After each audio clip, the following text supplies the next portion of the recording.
ঢাকা জেলা ডিবি উত্তরের বিশেষ অভিযানে ৬০০ পুরিয়া হেরোইন ও ৪৫০ পিস ইয়াবাসহ গ্রেফতার ৯ সাভার প্রতিনিধি।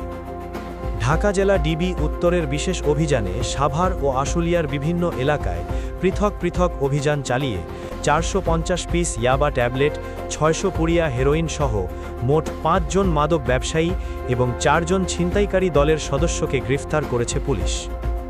ঢাকা জেলা পুলিশ সুপার শামীমা পারভীনের নির্দেশনায় ডিবি উত্তরের অফিসার ইনচার্জ সাইদুল ইসলামের নেতৃত্বে এ বিশেষ অভিযান পরিচালিত হয়। পুলিশ জানায় ২০ মে বিকেল ৩:৪০ সাভারের বেদেপল্লী এলাকায় অভিযান চালিয়ে আবুল কাশেম সরজাকে ১০০ পিস ইয়াবা সহ গ্রেফতার করা হয়।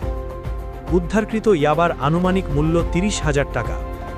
পরে বিকেল ৫:১০ সাভারের রাজাসন এলাকায় পৃথক অভিযানে ইব্রাহিম গাজীকে ৫০০ পুরিয়া হেরোইন সহ আটক করা হয়।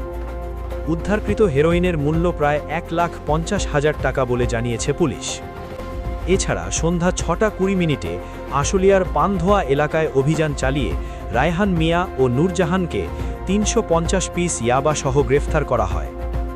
উদ্ধারকৃত ইয়াবার আনুমানিক মূল্য ১,০৫,০০০ টাকা। রাত ৮:২৫ আশুলিয়ার জিরানি এলাকায় অভিযান চালিয়ে রুহুল আমিনকে ১০০ পুরিয়া হেরোইন সহ আটক করা হয়। উদ্ধারকৃত হেরোইনের আনুমানিক মূল্য ৩০,০০০ টাকা। অন্যদিকে রাত ৮:৩০ সাভারের মজিদপুর এলাকা থেকে পেশাদার ছিনতাইকারী সুজন হোসেনকে গ্রেফতার করা হয়।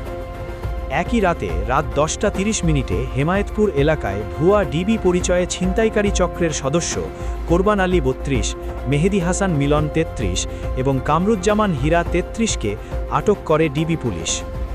পুলিশ আরও জানায়, গ্রেফতারকৃত ইব্রাহিম গাজীর বিরুদ্ধে একটি মাদক মামলা, নূরজাহানের বিরুদ্ধে একটি মাদক মামলা এবং সুজন হোসেনের বিরুদ্ধে ছিনতাই, ডাকাতি ও মাদকসহ মোট ৭টি মামলা রয়েছে।